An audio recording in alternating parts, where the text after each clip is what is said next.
All right, we are on the air. All right. Good evening. I'd like to call the meeting to order and welcome you to the regular meeting of the Milwaukie Planning Commission.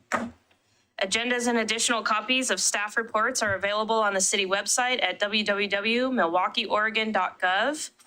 You may locate them by navigating to the community calendar where tonight's meeting page is posted. If you have not reviewed the agenda, please do. It contains important information about our process. Let's start first with the native land acknowledgement. The city of Milwaukie respectfully acknowledges that our community is located on the ancestral homeland of the Clackamas people. In 1855, the surviving members of the Clackamas signed the Willamette Valley Treaty, also known as the Calliope, etc. Treaty, with federal government in good faith. We offer our respect and our gratitude to the indigenous people of this land.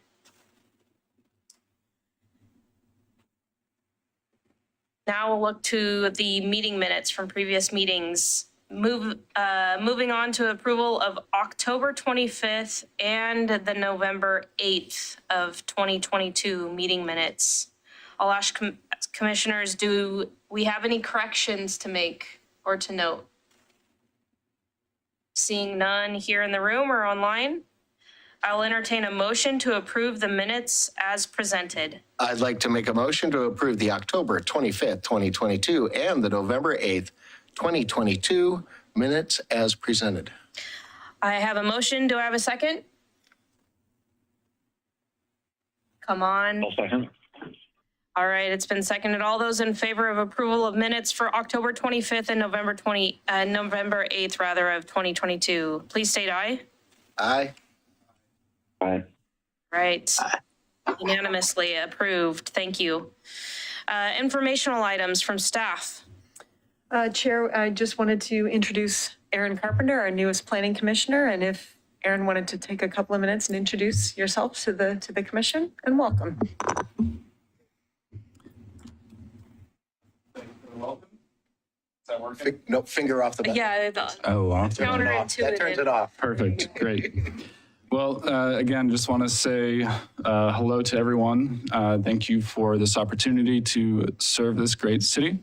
My wife and I and our two sons moved to town a couple of years ago. We're in the Ardenwald neighborhood and had a great time getting to know our neighbors, getting to know the city. And I'm a city planner by trade and really enjoy what the Pacific Northwest has to offer, and especially the good mix between small town, big town, and rural life. So we've enjoyed ourselves exploring the city and the countryside. So again, just want to say thank you and looking forward to being of service. What city are you currently planning in? I've worked for a private planning firm. So we're all over the place in the Northwest. Okay, great. Welcome. So next we have an opportunity. Anything else, Vera? Nope, Is that it? Well, All right, we have some other things at the end of the At the end. Yeah. Okay, excellent. Next, we'll move on to audience participation. This is an opportunity to comment on items not on the agenda tonight. Does any audience member wish to comment on an item that is not on the commission agenda? Vera, anybody online? No hands raised, Chair. No. Okay, I'm gonna move on then. Next is the Community Involvement Advisory Committee, also known as the CIAC. At this point on the agenda, the commission will act as the Community Involvement Advisory Committee. Does staff want to provide any kind of update? Chair, I'm not sure if the planning manager would have had updates for you tonight. She did not prep me for anything for this evening in advance. So maybe at the next meeting, she may have something to add, but I don't have anything to share, no. Okay. Do CIAC members have any items to report out? Whether online or in the room?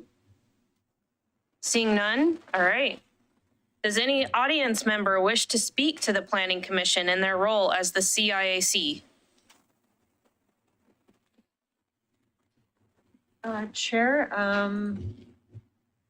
I do have Marla Deerdorf has their hands raised in the Zoom. Great. I will, Marla, I'm going to allow you to talk. Please, before testifying, ask you to state your name. It says to spell it for the record, which is new in the script. I'm probably going to avoid the spelling, but if you'd state your name and the city of residence, please. You know, I think I raised my hand for the wrong moment. Okay. I don't have input for this part of the meeting. Okay. Thank you, Marla. We're going to move on then. Okay. Stay tuned. First up is our hearing items. The next agenda item is a hearing on the conditional use for a vacation rental in the R-MD zone. The public hearing on a request for conditional use for a vacation rental is called to order. The purpose of this hearing is to consider application number CU-2002-006, a conditional use request on the property located at 11611 Southeast 33rd Avenue. The applicant has the burden of proving the application is consistent with the city's zoning subdivision ordinance, comprehensive plan, and any applicable municipal code provision, and that the proposal conforms with the city's applicable criteria. I now ask staff to cite this as zoning ordinance sections where the criteria can be found. Well, Milwaukie Municipal Code, Section 19.301, Moderate Density Residential Zone, subsection 19.905, Conditional Uses, and subsection 19.1006, Type 3 Review. Thank you, Vera. All testimony and evidence must be directed towards the applicable substantive criteria. Failure to address a criterion or raise an issue with sufficient detail to allow the Planning Commission an adequate opportunity to respond to each issue precludes appeal to City Council based on that issue. Failure to raise constitutional or other issues related to proposed conditions of approval with sufficient detail to allow a response precludes action for damages in circuit court. Any party withstanding may appeal the decision of the Planning Commission to the City Council. Persons withstanding are those who submit comment or testify. We will recognize those persons submitting testimony. Please state your name and city of residence for the record so that they may be entered into the minutes. If you are here to testify, please remember, confine your remarks to the application and the relevant criteria, and avoid repetitious information that is not relevant. The moderator may mute or disrupt testimony if it is necessary.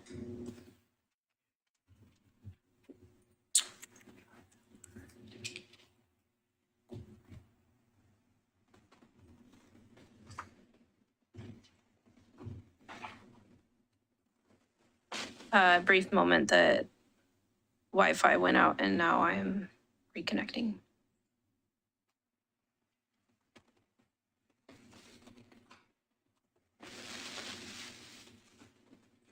Come on.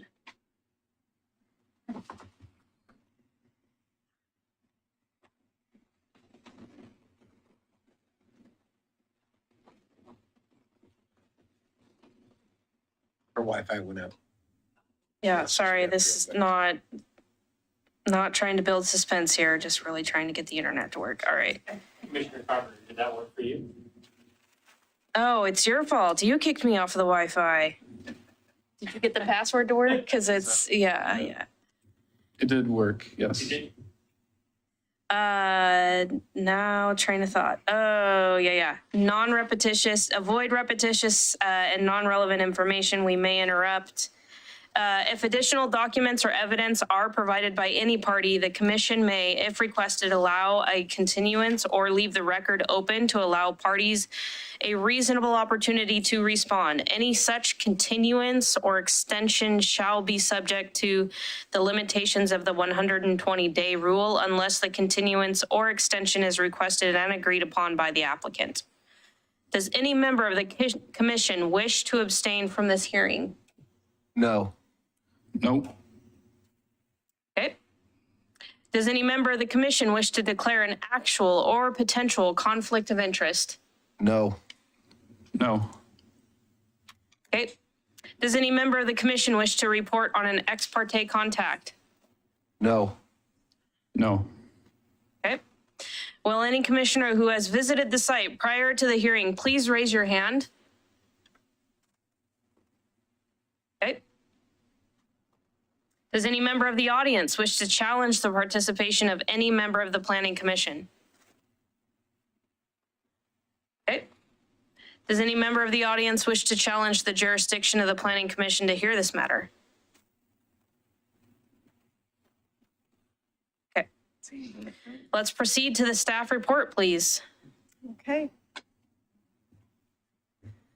Hi, good evening, everyone. Vera Coley, Senior Planner, here to present the staff report for this land use application for a vacation rental at 11611 Southeast 33rd Avenue. The site itself is approximately 5,000 square feet. It's on the west side of 33rd Avenue. It is developed with a single detached dwelling. The property itself and the properties in the immediate vicinity are zoned moderate density residential, as you can see here on the screen. It is all RMD around the site. And then on the right-hand side of the screen, you can see the property outlined in orange. Okay. The vacation rentals are permitted in all of our residential zones as a conditional use. And again, the definition of a vacation rental is a housing unit that's rented out for a period of no more than 30 days in length, but there aren't any primary occupants in the property. So that's the difference between a short-term rental, where it is still the primary dwelling of the host, who may rent it out every once in a while, but in this case, there isn't a primary occupant of the property itself. Okay. So we have some approval criteria for a new conditional use, and these are the approval criteria for the vacation rental itself, that the characteristics of the lot are suitable for the proposed use, that most specifically for a vacation rental, that the operating and physical characteristics of the use are reasonably compatible with the nearby uses. If there are any identified impacts, that they will be mitigated, and that the proposed use won't have an unmitigated nuisance greater than usually generated by the uses that are allowed outright, which would be a residential use for the neighborhood. So in this case, where we have the proposal itself, the applicant submitted a very complete application that spoke to the various approval criteria, that there aren't any physical alterations proposed to the property beyond the improvements that were made to the existing home. A maximum of 8 guests will be permitted. They did submit the sample rental agreement and the rules, the house rules for the vacation rental. Management staff are located nearby, and the professional management team that they will be using are available 24 hours. They have installed decibel meters in the home to monitor noise levels, and they have established quiet hours as part of the house rules from 10 p.m. to 7 a.m. The rental agreement, again, includes quiet hours, that a renter must be at least 25 years old, the smoking is not prohibited on the property, and that the number of guests is limited to 8. So the house rules are very specific, and those are always shared with the folks that will be renting the home. The guests are supposed to park on site. There are 4 off-street parking spaces provided on the property itself. So the application itself, as presented by the applicant, who is here and is able to answer any questions that you might have, through the rental agreement and the description of the property and how they intend to run the vacation rental, does comply with and does respond to the approval criteria for the vacation rental itself. The staff did not receive any comments, but for one, Paul Hawkins from the Lake Road NDA, who did not have any objections to the application itself. So the staff recommendation is to approve the requested conditional use, and this is a photograph of the property recently remodeled, and to adopt the findings and the conditions of approval that were included with the staff report in your packet. you have some options for the decision tonight. You can approve the application as submitted. You could approve the application with some additional modifications or changes to the findings or the conditions of approval. You could continue the hearing if you require additional information, or you could deny the application. We would need to come up with findings for denial this evening if you choose to do that. And again, the 120-day deadline for the application is April 4th.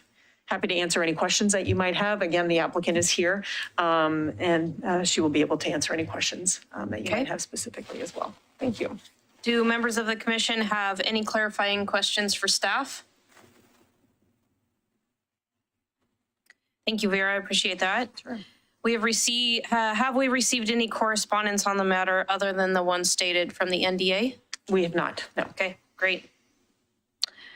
This is an opportunity for applicant testimony. Would the applicant or their representative like to comment? I don't have any additional information to share other than, what they're sharing. Okay, so declining comment, that is not a problem. Do we have, sorry, did I hear something? No, okay. This is an opportunity for testimony in support of the application. Do we have anybody in the audience, virtual or in person, who would like to speak in support? No, moving on. Chair, I do have Corey from iTrip Northwest. They have their hand raised virtually. So Corey, I'm going to allow you to speak. Corey, please state your first and last name for the record and your city of residence, if in fact you are here to speak in support of the application. Yeah, my name is Corey Tigner of Beaverton, Oregon. I am one of the two owners of the iTrip Northwest that will be doing the management. So I just wanted to make sure that I'm available if there was any questions in related to the management aspects, but obviously fully support the application. Great. Thank you, Corey. Commissioners, any questions for Corey? Okay. Thank you. Appreciate that, Corey. No problem. I'm going to move on. Anyone in the audience position of the application? I'll give you just a second. I do have Marla Deerdorf Okay. on virtually, who has their hand raised. So Marla, please state first and last name and city of residence if in fact you are speaking in opposition. Marla, You are on mute.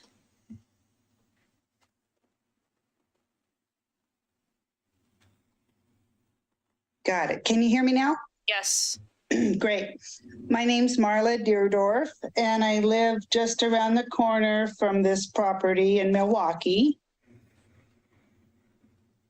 Okay, go ahead, Marla. You have the opportunity to speak. Thank you. I've got experience as a short-term rental hostess in Milwaukie. I had an accessory dwelling on my property, and I was here on site to see all of the comings and goings with my short-term renters. I also property manage a large vacation home in Manzanita, Oregon. So I have, besides being a resident, I have some experience with this short-term rental and vacation rental business. And I'm concerned about this particular property because I've heard bad things about coast-to-coast house buyers, that they've moved into several neighborhoods across the country and really created some very bad situations for the residents, number one. Number two, that the house that's in question here was a derelict property and an eyesore to the neighborhood for years and years and years. And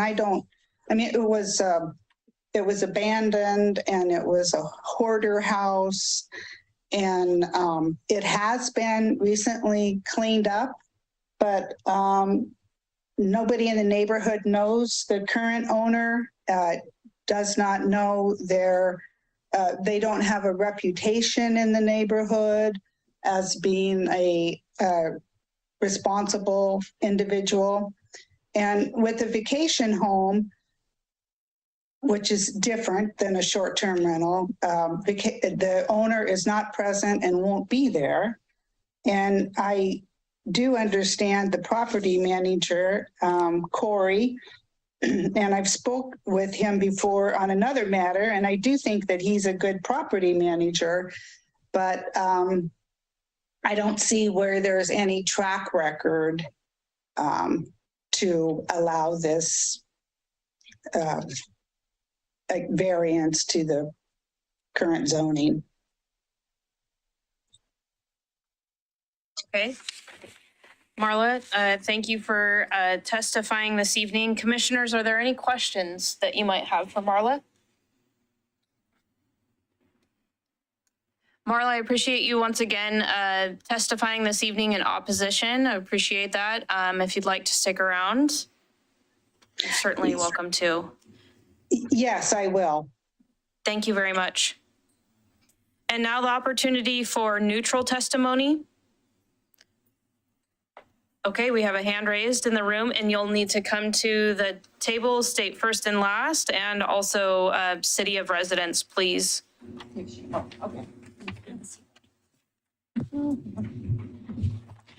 Joan Egloff Olson, Milwaukie. I live right across the street from the house that's been renovated. I would like to request a continuance. In speaking with some of the neighbors, they understood the property was going to be a rental, but what they didn't understand was that it was going to be a vacation property. And so I'd like to spend a little time getting other neighbors together and being sure there's really no objection to the use for the property. Questions? Commissioners, do we have any questions? If I may, Yes, Commissioner Hamer. Ms. Olson, when you say something like that, what does that mean? Could you give us a little bit more of a context of what do you mean by getting the neighbors together and discussing it? They thought that it was just going to be a normal rental where someone would move in and stay there for a lengthy period of time.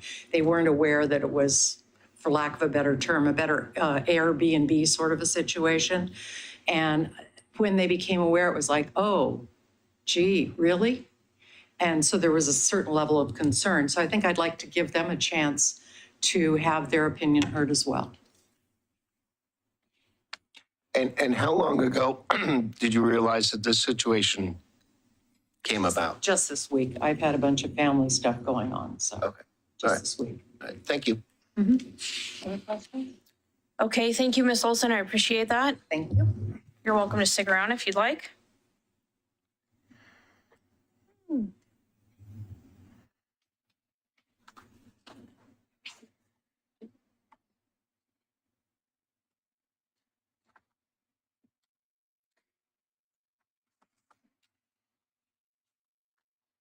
Okay, are there any responses to testimony from staff in particular? From staff? No. Does any member of the Planning Commission have questions regarding the testimony at this point? You can ask the question, I think it's on the mind. Yeah, I would like to ask the applicant a follow-up question to the testimony that we have heard, if I may, since the applicant is in the room. Applicant, if you wouldn't mind coming to the table. I'm sure you'll keep it to the point. Yep. And state your first and last and city of residence. Crystalline Keating, my city of residence is Lake Oswego, Oregon. I'm a representative for the actual owner of the property. Okay. Would you or your client or Corey be willing to meet with the neighbors that have concerns that didn't quite understand and be able to continue this for about a month or so, or is it going to cause you economic harm? We would be happy to meet with any of the neighbors and address any questions or concerns that they may have regarding, the process of the rental or, rules and regulations that iTrip's going to help maintain along with us, or any questions they have. Commissioner Edge, did you also have a question or did I hear that? No, I have a question for staff. Okay. Okay, Commissioner Heemer? Yeah, I'm satisfied. Thank you. Okay, I appreciate you testifying. Thank you very much. Commissioner Edge, you had a question for staff. Yeah, so since we do have requests for continuance and the applicant's representative is willing to accept that, what is the date that we would likely be continuing to? Yes, if you can give me a second, I just want to pull up the forecaster for the meetings coming up and just see really quick where we are. Let's see.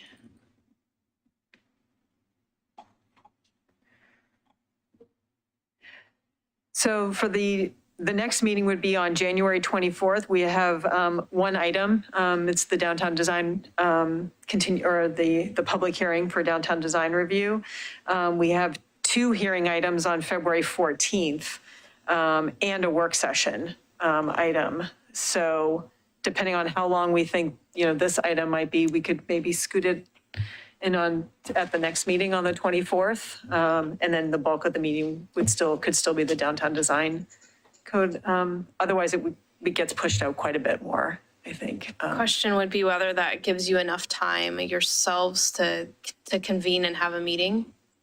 The 24th of January is the potential date. So the meeting would have to come sometime before. In the next 2 weeks, yeah, if that works. Pretty quick.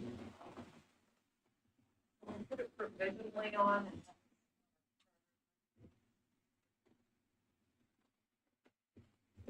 We do need to continue it to a It date needs to be certain. continued to a date certain, so we have to pick a date. Okay, well, we already have two hearings on the 14th and a work session, so I don't think a third hearing is a great idea. So then it would be February 28th would be the continued hearing. Are both parties satisfied with the date of February 28th? Date to me. We notice was provided to all neighbors, I believe, almost 30 days ago? 20 days, 20 yes, days ago yeah. Regarding this. They were willing, we're happy to talk and communicate. However, I do think bumping out another almost 6 weeks is a long time to continue this. We're happy to cooperate. We want to cooperate. We want to make this work for everyone. But that is a pretty far shouting.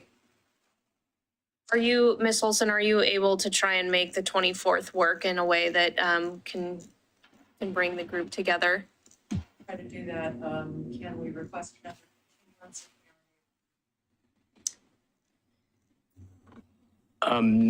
Likely no.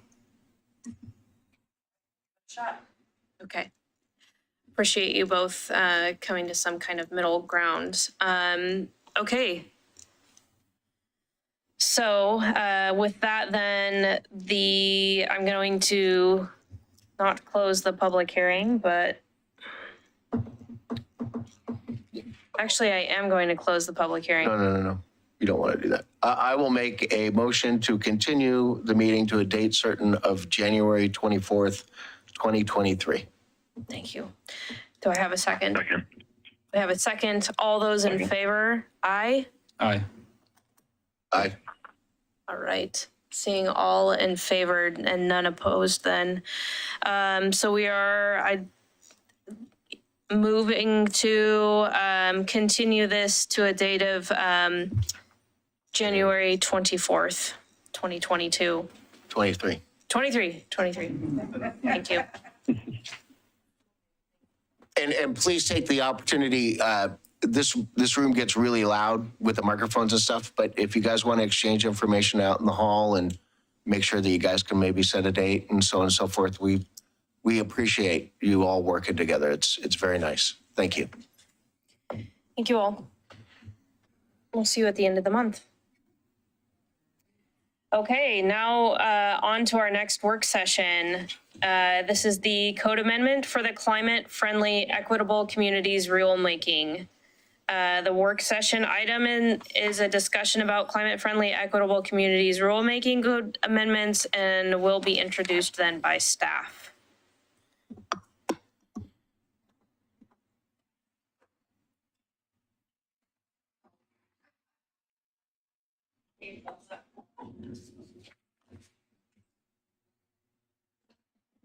Apologies, I just want to make sure that they can, oh, here we go. Got it.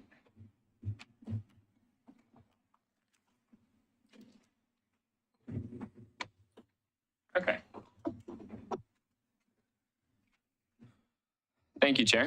I'm Ryan Dyer, Assistant Planner with the city, here to talk to you once again about the proposed amendments to comply with the climate-friendly and equitable communities rulemaking, specifically the parking provisions in OAR 660, 12, rules 400 through 450. So there are a variety of prior city actions that have sort of led us to this place, or that at least are pertinent here. So Climate Action Plan in 2017 is relevant for obvious reasons. The Comprehensive Plan includes various policies related to climate as well as parking. Most notably, Governor Brown's executive order, which initiated the climate-friendly equitable communities rulemaking, was issued. That executive order was signed in 2020.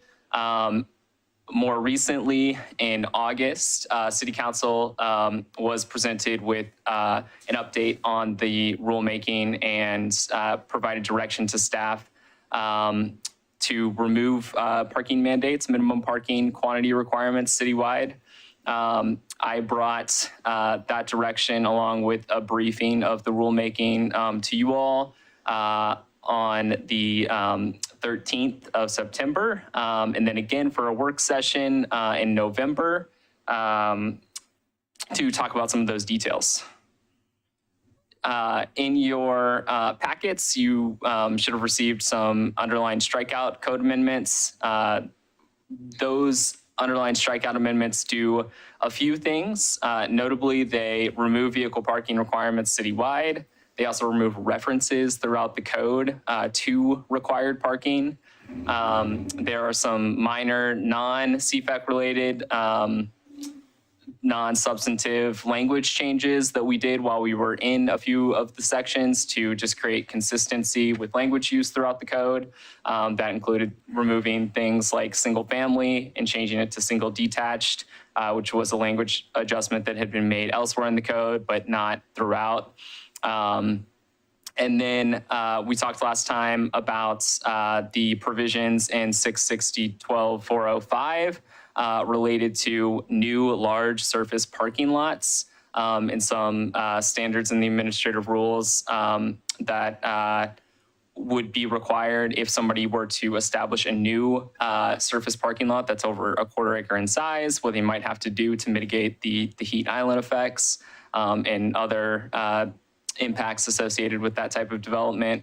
And then we discussed as well bicycle parking requirements that for industrial, commercial, mixed use developments, the minimum bicycle parking requirements in our code were tied to automobile parking. So by removing automobile parking, we needed to come up with a new way to ensure that new developments of those types provided some bicycle parking.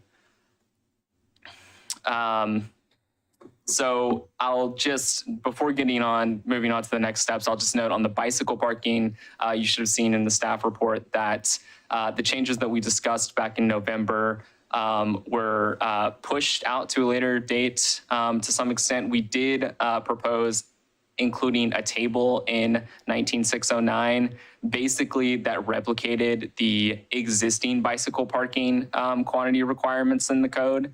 But we had a lot of internal discussions and concluded basically that we wanted to spend some more time to make sure that we got the bicycle parking requirements right, and that we weren't tying this update, which was happening in response to the climate-friendly equitable communities rulemaking provisions, but we're not, we had a lot more latitude internally in terms of what we do with bicycle parking. There are some requirements in the new administrative rules for bicycle parking, but those jurisdictions aren't required to comply with those until they update their transportation system plans.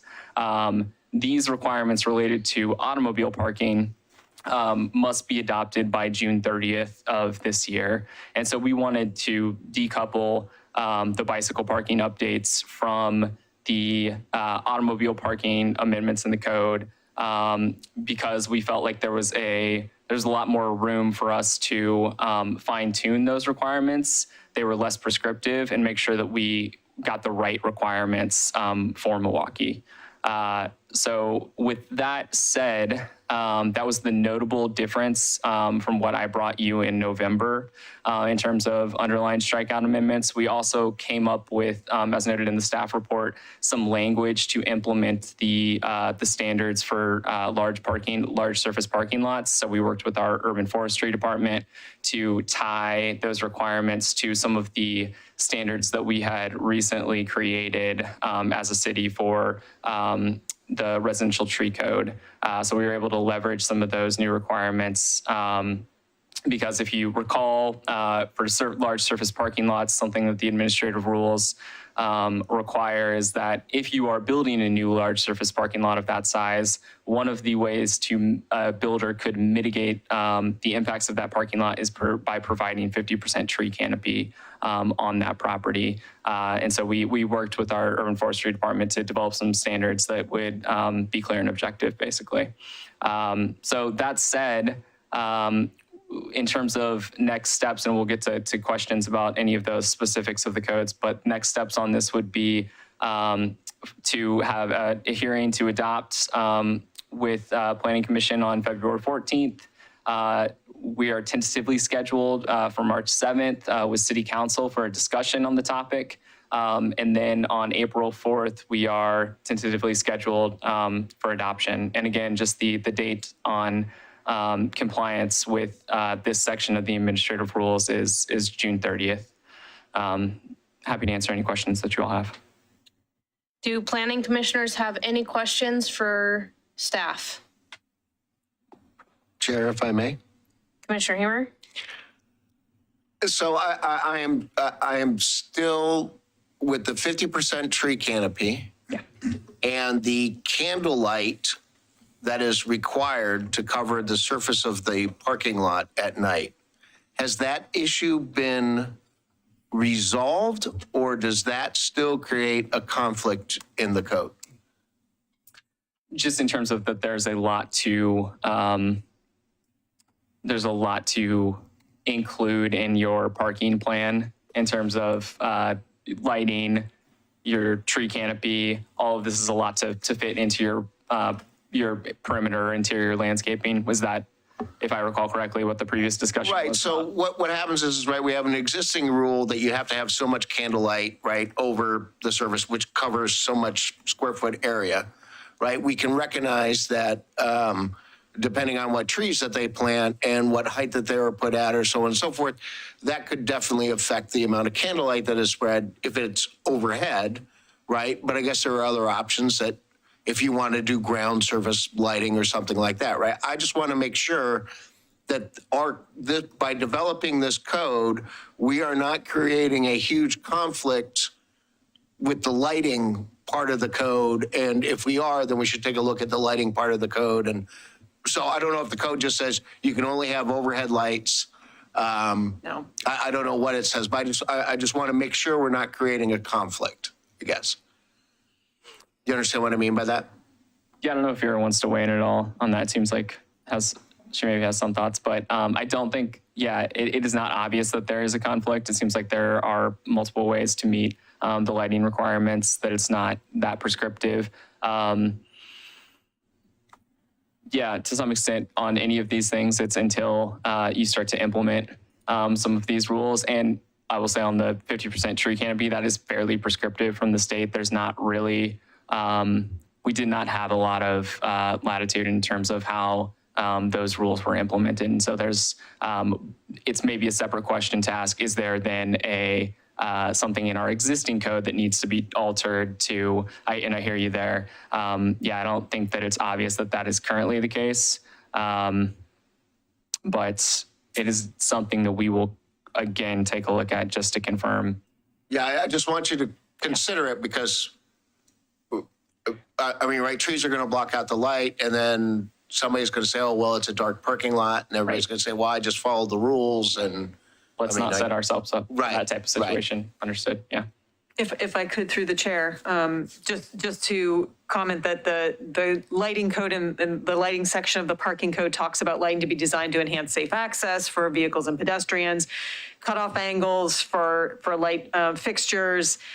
We talk about light trespass, that can't happen beyond the property lines, minimum illumination of 0.5 foot candles. So there are a couple of standards, but we don't design it for folks. So I think that there is a way to be able to do both. And it's not 100% tree canopy, it's 40. Or 50. So I think there's a way to get there and we already require trees, in our parking lot designs anyway. So this isn't that new. I mean, it's creating a canopy standard, but I think designers will be able to work with what we have. I don't think we've set up ourselves for conflict in design. All right, perfect. Yeah. Thank you. Other questions from the commission? Seeing none online? Seeing none here at the Looks like there's dais? still a stray planning director under 19905. I'm sorry, Commissioner Ed, what? Noted. Thank you for that. A straight planning director. That was not changed to planning manager. That was in addition to the single. Oh, I did see dwelling. that. Yeah. Nice. Okay. Thank you, Ryan. We'll see you on the 14th. Thank you. Not how excited I'm to talk about parking on February 14th, whatever. Get over that. Next, code amendments, housekeeping. Yes. Thank you. So on the heels of that code amendment package, we tried really hard for several years to come before you and then City Council with packages of code fixes to try and tweak things as we go. But when the middle housing stuff all happened, the housekeeping kind of took a back seat. So we're trying to play catch up with some of these cleanups. We do still have our spreadsheet and still has a lot of things on it. No, I can. You got it? I got it. Yeah, thanks. Sorry, can you stop sharing? Yeah. Okay, thanks. What I've put forth in this is our new package of code fixes. So I'm just going to walk through those with you again. Housekeeping or code fixes, they don't change policy, they don't change intent or meaning. They really are intended to be clarifications and things that have come up during code interpretations, or it's really about trying to help people understand what we're doing. Let's walk through. So again, clarification, consistency with some code interpretations, and again, not intended to change policy. I did include the underlined strikeout version of the code with your staff report. We're intended to have a work session here with you. We'll have a work session with the City Council. We'll provide notice to all of the NDAs that this is happening. On Thursday, we're posting the code commentary with the underlined strikeout code, so folks know what's happening. And then we'll have the public hearings, and we were anticipating to be back here with Ryan, so we'll have another hearing so that we would be here on the 14th with this code amendment package as well. Yes. If you're going to come here, we might as well have a bunch of things to do, right? So starting on those amendments, you'll see some clarifications in the land division code that we're adding the city engineer and the community development director to the list of staff. At this point, it's only the public works director to set bond amounts for development. In fact, the city engineer is who typically does it, but we just wanted, this has come up before, and we just figured, let's add a couple of folks in here to make it clear that there are a couple of different people that are authorized to do that. I'm sorry, Mary, Yes. just real quick. Sure. For our audience that's listening at home and maybe a 8-year planning commissioner, could you explain what bond amounts means? Yes, I'm so sorry. Yes. So when developments are proposed and then start under construction, for example, a subdivision that is building a public road, we take a bond in the amount, it's usually 130% of the cost of construction, so that we have a bond amount. So if the developer goes under, doesn't do a good job on the project, kind of disappears, that we don't end up with a half-built street that the city has to pay for to fix. And the developer is the one that provides the money towards the bond. That's right. Thank you. Exactly. Yep. They have to bond all of the development, and we don't release the bond until we've signed off on all the work to make sure that it's been built and inspected so that it's done properly. Thank you. Yes. Thank you for that. I appreciate it. Because I'll just keep going without explaining things. So I appreciate that, Commissioner Humer. Thank you.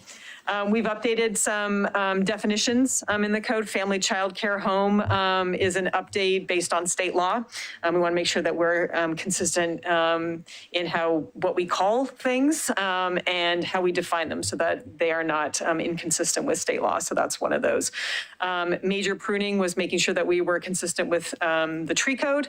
And then structure and primary entrance, we wanted to clarify those definitions in the way that they've been used in other sections of the code. So we're trying to minimize internal conflict with the code if possible. The lot coverage. I have a quick question. Yes, please. About the primary entrance. Are there places in the code such as like the downtown design standards for transit streets, for instance, where we need to know the difference between a primary entrance and a secondary building entrance? In that the primary entrance is the one where we're generally applying those design standards. There could be a secondary entrance, in the back or in the side of the building. But when we're requiring a primary entrance at a corner, or covering or so on, then yes, we are calling out the main entrance. So are you suggesting that maybe primary entrances actually should be kept? Still relevant. Yeah. I'll go back and check and double check that and make sure that we're not creating a problem there. Cool, thanks. Yes. Yep. Okay. Great. Okay. We have asked, or we've put forward a couple of amendments here to clarify how the lot coverage bonus is calculated in both of our residential zones. By virtue of timing, someone could, the way our code is written right now, generally accessory structures are not part of that bonus piece of it. But that we have had scenarios where someone said, well, but so if I just wait, then I can get the bonus if I do something later. And you effectively end up with the bonus anyway. And it just seemed ridiculous to tell people, we've created sort of a loophole that we just tell people to come back later and do something and still end up with the bonus. So it seemed to make sense from a clarifying standpoint that if you still end up with the same amount of structure on the site, that we would let someone do it all at one time, as opposed to having to kind of phase what they were doing. So we wanted to clarify that and make it clear in both sections of the code that we wanted to do that. We have a code interpretation in the North Milwaukie industrial area that talks about e-commerce businesses. So they're not doing direct sales to folks, but they're doing e-commerce, or they're warehousing, and then they're wholesaling and sending products directly to folks, to clients or to customers. And our use table didn't really reflect that very well. So in the code interpretation, we considered that, yes, that's still wholesale and warehousing, it's not retail. And so we wanted to make sure that the use table reflected that code interpretation. And then we also revised the key streets graphic because the words and the picture did not match. So we fixed that so that they are in fact the same. Clarifying a list of. One question about that, Yes. Vera. Sure, please. So are we talking about like a fulfillment center? Yes. When you're talking about an e-commerce business in that context? Yes. And so isn't there a fundamental difference between like a regular warehousing use because of the number of trips generated from a fulfillment center versus a typical warehousing use? Do you mean from an ITE, kind of a trip generation standpoint? Yeah. Yeah, Yes, exactly. I don't know that in the code interpretation that we checked that piece of it. So we can certainly do that.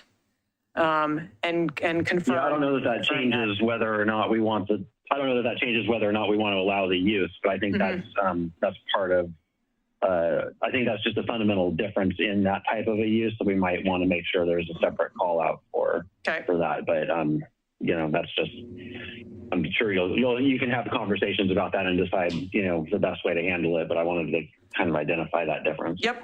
No, we can certainly do that. And actually, if fulfillment center is a better use of the word than e-commerce, I don't know what is standard, but a better e-commerce is kind of a weird thing to say. Okay. So. Yeah, so fulfillment center is like a trade name for that kind of use. So. Great.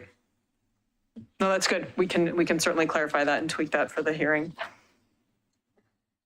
Okay. Let's see. Oh, yes. And then we had a couple of corrections or clarifications in the accessory structures section to exempt retaining walls from being considered an accessory structure for setbacks purposes. And then clarified the table because we had street side yard measurements in words, not in the table, which has always been confusing for people. So we fixed that. And then if you did look through the section, this next part probably looked like a massive amount of change. And it kind of is, but it's not substantive. When we did the middle housing code, we thought that we could have sort of the design standards for the actual structures all in one place for cottage clusters, single detached duplex, triplex, quadplex, and townhouses, and have all of that stuff in one spot. And so that's what we did. And we put that in there and how different standards would apply to different things. But we still have a cottage cluster section in the code because there are a whole bunch of other development standards that go with cottage clusters that are beyond the design of the cottages themselves. Similarly for townhouses. So if someone were coming to take a look at what our design requirements were for a cottage cluster, they're in two different sections of the code and they're constantly flipping back and forth. And so are we. And it was one of those things that seemed to make sense at the time until somebody comes in with a proposal and then you realize as you're working with the code that this just doesn't work. So what this section does is we've just reorganized it and we've put all of the relevant design standards and design detailed requirements in all three sections. So it's a cut and paste of all of it so that the cottage cluster section, you're only going to one spot. The townhouse section, you're only in one spot. So it looks like a lot of extra words, and it is, but it keeps people in one section of the code when they're looking at how they're designing the standard. So we haven't included any new language, but for the conversion of a single family home into a duplex, the state law does not allow us to require design standards for that. So we've exempted that. So we've made those clarifications to make sure that we were in compliance with state law. But other than that, we haven't added any new things. We've just moved them around to make the code easier to use because we've been getting a lot of, and I will update you on, we're on the 6-month anniversary of the middle housing code. So we have some updates. So we've had a lot of practice already. And as soon as we started into this, we realized that we need to fix this part of it because it was very confusing for folks. So that's what we did. Are there any questions about that? Because it looks like a lot, but I just wanted to let you know that it is a lot, but it's not a lot at the same time. Okay.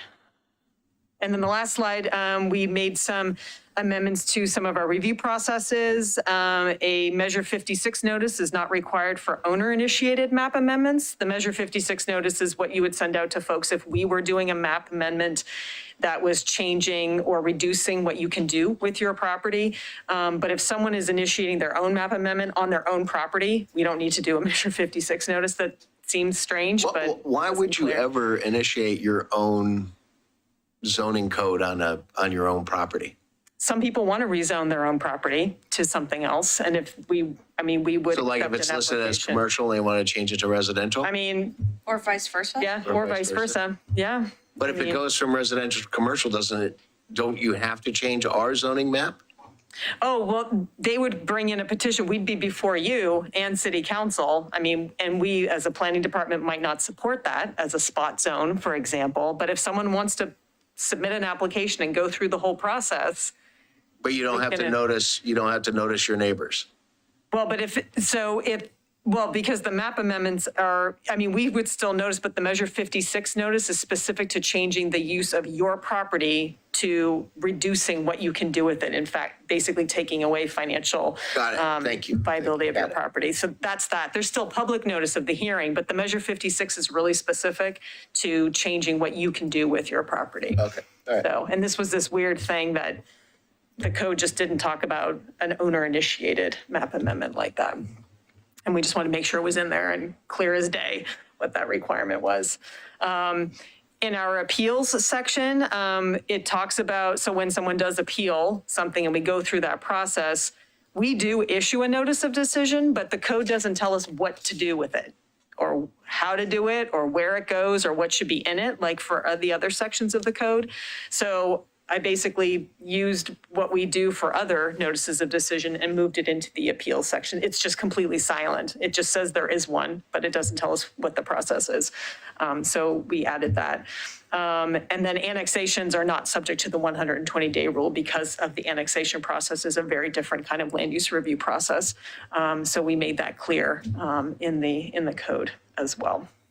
So that little piece there. So are there any issues or concerns with any of the proposed amendments? This won't be the last time we're here for corrective action, but we're just trying to get through and make the code easier for folks to use and for staff to interpret for people. I have one question for you, Vera, and that was related to the pruning and whether or not there's any conflict there. I'm sure it's been reviewed in terms of our tree code and our updates to tree canopy.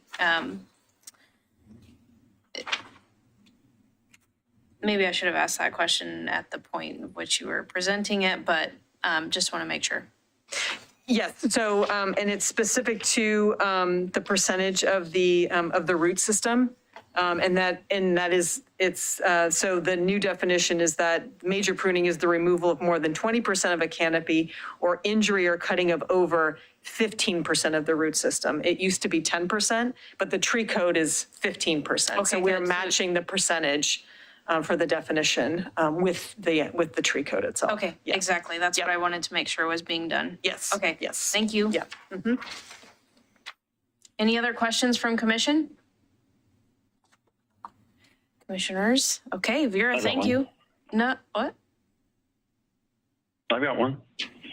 Oh, a little late. Okay, I'll allow it. Commissioner Edge? That's how annoying Zoom is. Okay, I know how this is going to sound, but we recently adopted, or City Council, I should say, not we, but City Council recently adopted amendments for the high-density residential zones. And what we've ended up with is two residential zones at this point. We've got the residential moderate density and we've got the high density residential. And so what we've done though is that we have inconsistent initials in the zoning code for these zones. We have HDR and R-MD.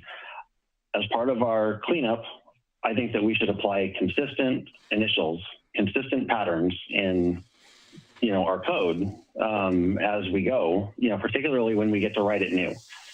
So we should probably have R-HD to go with our R-MD, because each are residential zones. One is moderate density, one is high density. It doesn't really make sense to me to see it different, to see the abbreviations inconsistently drawn out. You know what I mean? It's like, it looks more professional, more put together, more consistent if we are consistent in how we do these abbreviations. So I know how that sounds, but since we're doing housekeeping, I wanted to bring up that little pet peeve of mine and see if we could do something about it this time. Did you hear all that? Mhm. Okay. Yes, Okay. yes. And, So that's fine. and Vice Chair Edge, I know how it sounds, but I'm right there with you. That's a very good point. Nice call. I'll admit that we've noticed it as well, and it had already been passed, and so we just left it. But yes, we can, so the package that comes with the underlined strikeout for the hearing will have a lot more pages, because there will be a lot more underlined strikeouts to do that. But yes, that's, we might as well do it now. So, Anything else? I appreciate that. yep. Vice Chair Edge, anything else?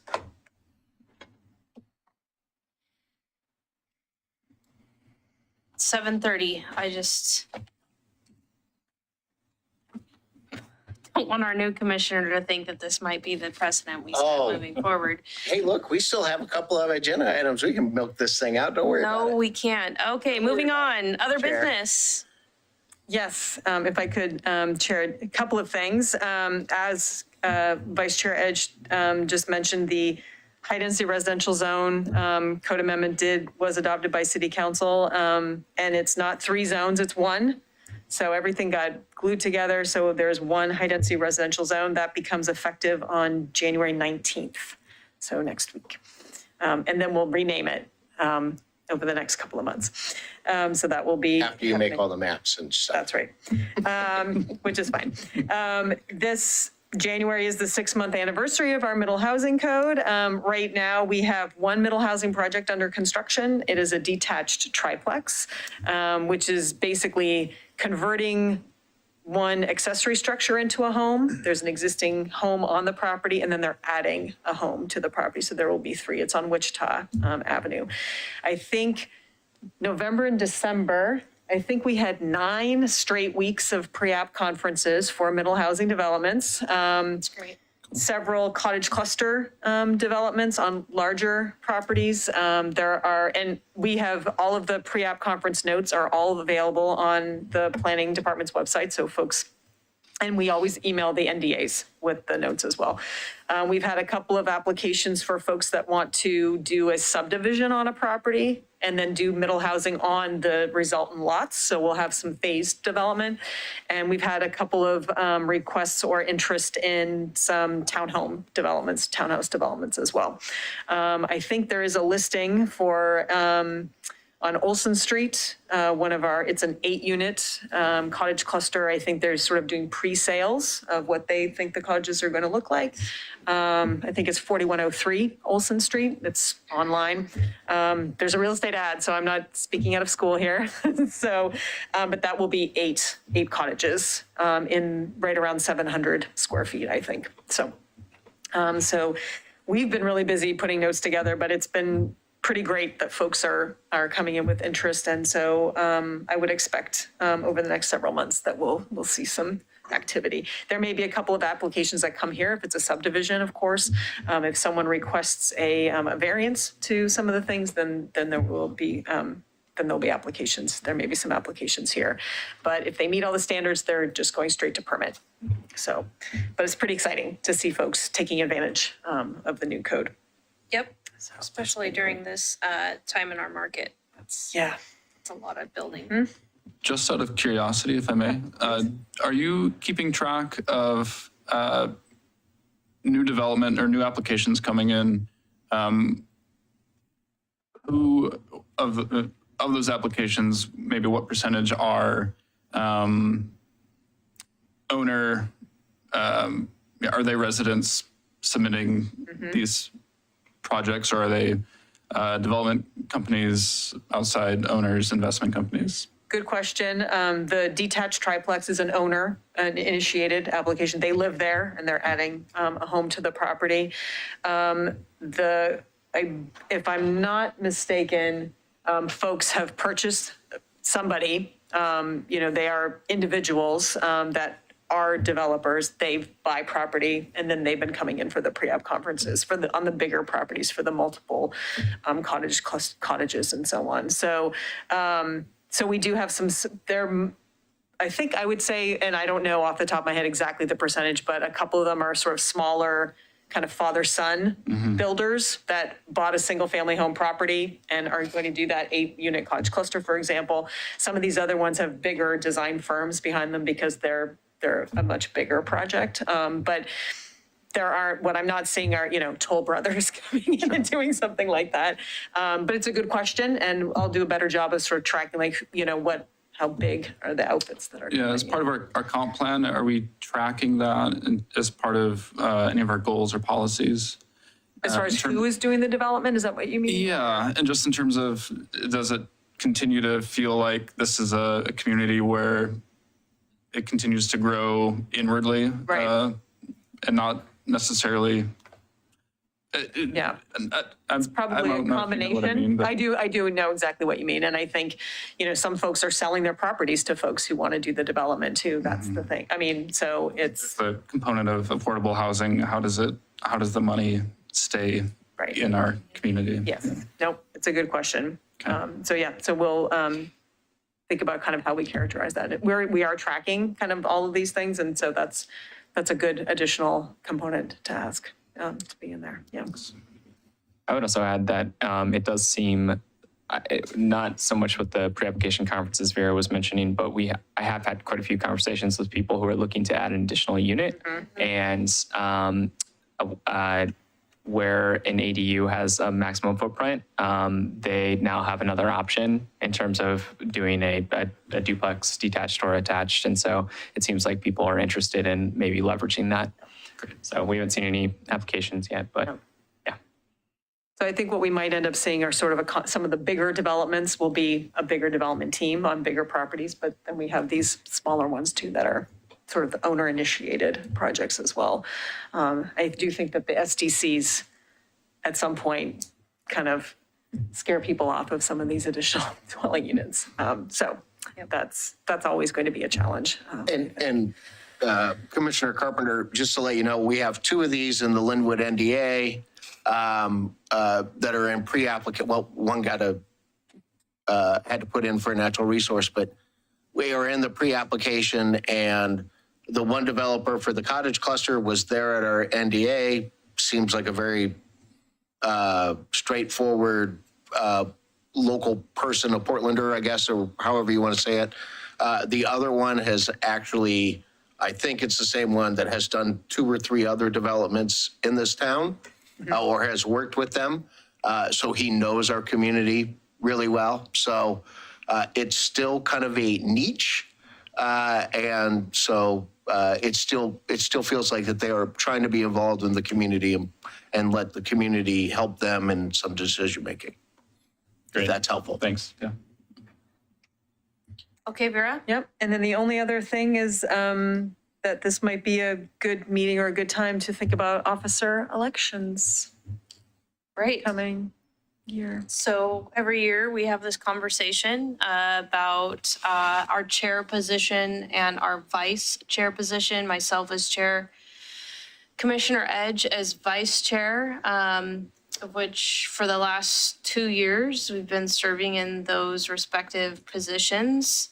But it's always a good conversation to ask if other commissioners are interested in taking on the role, or whether or not Vice Chair Edge or myself would be interested in continuing the role. But I'd like to just open the discussion of whether any of the existing commissioners have an interest in stepping in either at the vice chair, thank you, Ryan, have a good night, or chair position. I'll just note that the other day, Vice Chair Edge and myself received email correspondence from Commissioner Sherman, who's not able to attend this evening, who is interested in the chair position. You might recall that last go round, he also put his hat in for the chair position, and said that he would be interested this go around if the rest of the commission would allow it. So I'll say there is an interest there. So others? Chair, if I may, Commissioner Hamer? I make this speech yearly. And this is what I truly believe, is that we are such a better commission if every year we change over the chair. And the reason why that is because the nuances that the chair has to go through and the understanding of the process really makes us a better commission. Once you've sat into that seat, then you understand the process, and it helps us as a commission be a better group of governors for what we do. And so I encourage it every year. I was chair for 1 year and I stepped down because I thought it was that important. And I want to encourage our current chair, who has been serving for 2 years, to be willing to step down and allow somebody else to take over the role and duty. I think it is vitally important for all of us to be able to sit in that seat. Now, with all that being said, I'm out of here in March or April or whenever somebody kicks me out. So I guess maybe my opinion doesn't matter much. But and traditionally what we have done is we've asked the vice chair to step up into the chair position and then bring somebody into the chair. One thing I have also realized as an observation, as somebody that has done this at the pulpit for 5 years and then then a year in COVID, and then a year in the hybrid model, it is much more effective if the chair is in the room than when they are on Zoom. And the only reason why I say that is because the audience that is here needs to have some sort of direction. And what happens is that if the chair is not here or the vice chair is not here, then somebody on the commission has to step in. Luckily, during these times, we have had 2 former chairs sitting in here so that they knew kind of the rules and how to interact with the audience. And so there is also some vital importance that I would like you to consider as well, as that if you are chair, that you take some time and commit to being at the pulpit as well. Thank you, Commissioner Hemer. I'll tag on to that. I do agree with the value of changing over chair. On that note, I will be stepping down as chair, so I'm not seeking yet a 3rd year as chair. Or as vice chair. So I'm really looking forward to new voices stepping in, giving the opportunity there. However, I understand and appreciate, Commissioner Heemner, your message. I do not want someone to feel obligated to be in the room as a burden or a challenge that might then sway them not to step into the chair or the vice chair position. So while I agree it's extremely helpful, it is not required. And I would prefer rather to have someone step into the role than not, just because of that obligation. It's not an obligation. It's an interest, I would say, of some. So I'll say that. And then I would support Commissioner Sherman if nominated into the chair or vice chair position. I do think he would make an outstanding chair. Others? Chair, if I may. Yes, Vice Chair Edge. Thank you. So this is going to sound, kind of redundant with what Commissioner Hemer said. I also make the same speech in every committee and commission and board that I participate in. In fact, I made the same speech last week at the Clackamas County Pedestrian Bikeway Advisory Committee, where I then was elected vice chair. So, it's the turnover on all of these committees and groups is really, it fosters a healthy environment, and it does help everyone to better understand the business of the group. And it's, I think that's important knowledge to have as you, continue participating even after tenure as an officer. So, again, as we kind of acknowledge, the logical progression is for someone to be vice chair and then to serve as chair. Not really my aspirations here, at this time. And so I'm happy to nominate Commissioner Sherman as chair because he did request that. Chair Roosevelt is, ready to step down, and and it's not a role I intend to step into. Additionally, I have also been serving as vice chair for 2 years and am ready to yield my spot to somebody who might be interested in that. And I'm also willing to continue on in the role if that was ultimately what was, better for the commission if someone didn't want to step into that role. But I believe that somebody may indeed want to step up into that. And so, with that said, I also don't, I think that while I respect Commissioner Hemer's opinion, I think I agree with Chair Roosevelt that the ability to participate in any capacity virtually is very inclusive. And it's actually at this point in the pandemic, the only way that I'm able to continue participating on this commission is that I'm able to do so virtually. And I encourage everybody who is interested in, being a commissioner in the future, serving as an officer on the commission, even just testifying, participating virtually is just as okay as participating in person. And if that's what it takes for you to be able to do so safely for your family, then that's the appropriate choice for you. And I encourage that. And we will create a welcome environment for public participation using this medium. So those are my comments for tonight. I do formally nominate Commissioner Sherman, and I will yield the floor for the moment to see if anyone wants to express an interest in the vice chair position for next year. I'll ask Commissioner Freeman if you have anything to add. Chair, I would be interested in the vice chair position. Excellent. Are we just making nominations or are we voting? Oh, we will vote, yes.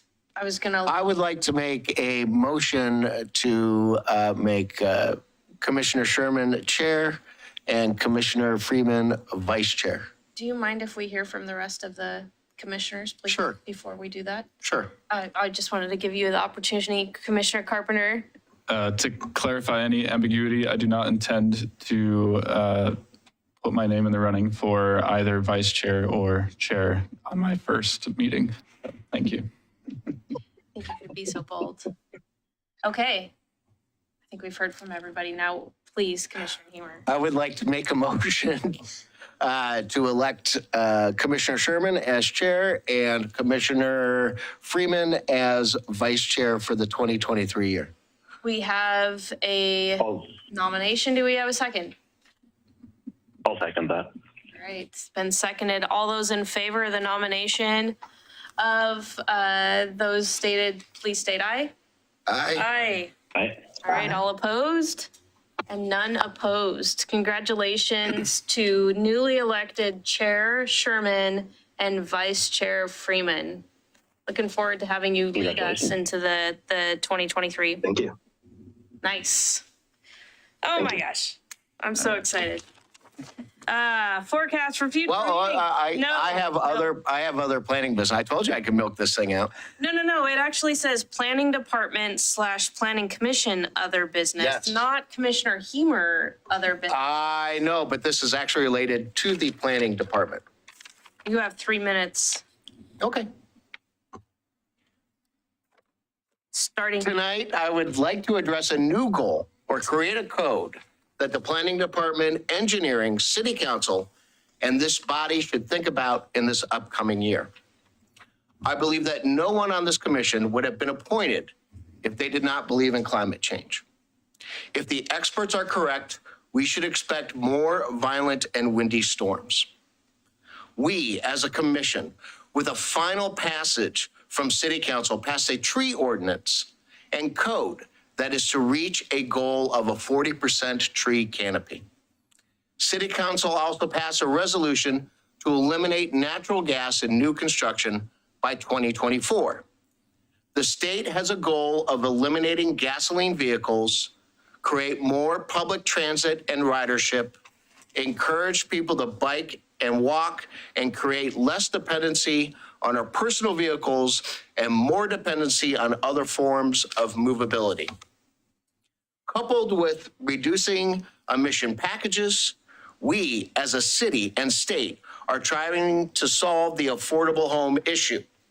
We, city council, and the state have passed code to ensure smaller homes and apartments can be built so everyone can enjoy a home, an affordable place to live, a safe haven for their children and themselves to thrive. So here it is, Tuesday, the 27th of December. My home lost power for 15 hours because our tree canopy breaks in the wind and devastates overhead electric lines. The younger generation may call it privileged. Others may say hard work and planning allows my family financial freedom. Either way, I could afford to go to a hotel and spend the night and stay warm, go out to eat, and buy the necessities from the grocery store because my food spoiled in the fridge. The reality is I am really lucky because I have natural gas and a gas-fueled vehicle. I could stay warm and cook inside my home. I could drive and recharge my phone without fear of having not enough electricity to use my car's fuel source. In fact, I had to drive because my walkable stores within 3 miles were all without power. Thinking of this event, all the policies that we have passed, our goals of finding homes for those who work hard and can afford little, it is time to create the reality that overhead electric lines are a hazard and create vulnerability to the way we live in the future. With all that, we should realize that creating code to protect our electric grid from climate change and the dependency we have created towards it is to bury all utilities underground for new development and strive as a city to do the same throughout. I hope we will consider this code change during the 2023 year. Thank you. Thank you. Are there other commissioners with discussion items? Okay, forecast for future meetings. January 24th, we have our downtown design code hearing, continued hearing, as well as the vacation rental on 33rd Avenue, continued hearing as well. And then on February 14th, we will have the housekeeping code amendments as well as the CIAC code amendments as well. I might suggest with our new vice chair and chair that there be some kind of initiation, well, not the fun kind of initiation, but rather just the meeting type. And I did really appreciate that when past Chair Massey had that conversation with me. So might suggest that we schedule something. Okay. But I imagine that they would then be taking on that meeting, the 24th. I'll entertain a motion to adjourn. Do it. I would like to make a motion to adjourn. Do I have a second? Second. Moved and second. All those in favor? Aye. Aye. All right, unanimous. Thank you, everybody. Normally, Commissioner Carpenter, we hold that out for about 5 minutes on that second just to drive Lauren crazy. Oh, I forgot to ask the question. I was gonna make my, my vote dependent on never extending meetings. I need to Oh, you write. mean getting rid of being chair? Sherman. Oh, Commissioner Freeman, I need you to